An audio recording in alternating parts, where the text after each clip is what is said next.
ಜೀವನದಲ್ಲಿ ಯಾವತ್ತೂ ಬೇರೆಯವ್ರನ್ನ ಕಾಪಿ ಮಾಡಬೇಡಿ. ಇಲ್ಲ ಅಂದ್ರೆ ಜನರು ನಿಮ್ಮನ್ನ ಜೀವನ ಪರ್ಯಂತ ಒಬ್ಬ ಕಾಪಿ ಕ್ಯಾಟ್ ಅಂತಾರೆ.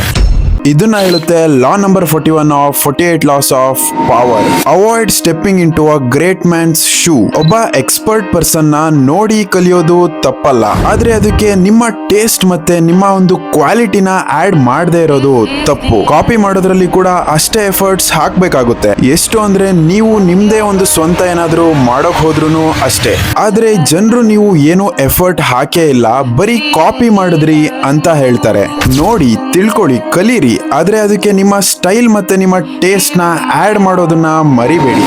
ಫಾರ್ ಎಕ್ಸಾಂಪಲ್, ನೀವು ಕಾಂಟೆಂಟ್ ಕ್ರಿಯೇಷನ್ ಸ್ಟಾರ್ಟ್ ಮಾಡ್ತೀರಾ ಅಂದ್ರೆ ಯಾರನ್ನ ನೋಡಿ ಅವರ ಹುಕ್ಸ್, ಅವರ ಸ್ಕ್ರಿಪ್ಟ್, ಅವರ ಕ್ಯಾಮ್ರಾ ಆಂಗಲ್ ನ ಯೂಸ್ ಮಾಡ್ಕೊಂಡು ಫೇಮಸ್ ಅಂತೂ ಆಗ್ತೀರಾ. ಆದ್ರೆ ಜನರು ನಿಮಗೆ ಕಾಪಿ ಕ್ಯಾಟ್ ಅನ್ನೋ ಒಂದು ಟ್ಯಾಗ್ ನ ಕೊಡ್ತಾರೆ. ಯಾಕಂದ್ರೆ ನೀವು ನಿಮ್ಮ ಟೇಸ್ಟ್ ಮತ್ತೆ ನಿಮ್ಮ ಸ್ಟೈಲ್ ಏನನ್ನೂ ಆಡ್ ಮಾಡಿಲ್ಲ, ಎಕ್ಸಾಕ್ಟ್ ಡಿಟ್ಟೋ ಕಾಪಿ ಮಾಡಿದೀರಾ. ಅದಕ್ಕೋಸ್ಕರ ಎಫರ್ಟ್ಸ್ ಅಂತೂ ಹಾಕಿದೀರಾ, ಬಟ್ ಜೊತೆಲಿ ನಿಮ್ಮ ಸ್ಟೈಲ್ ನ ಕೂಡ ಆಡ್ ಮಾಡಿ. ಇದೇ ರೀತಿ ಪವರ್ಫುಲ್ ಟಿಪ್ಸ್ ಗಳನ್ನ ಕಲ್ತ್ಕೊಂಡು ನೀವು ಒಬ್ಬ ಪವರ್ಫುಲ್ ಪರ್ಸನ್ ಆಗ್ಬೇಕು ಅಂತ ಅಂದ್ರೆ ಫಾಲೋ ಮಾಡಿ.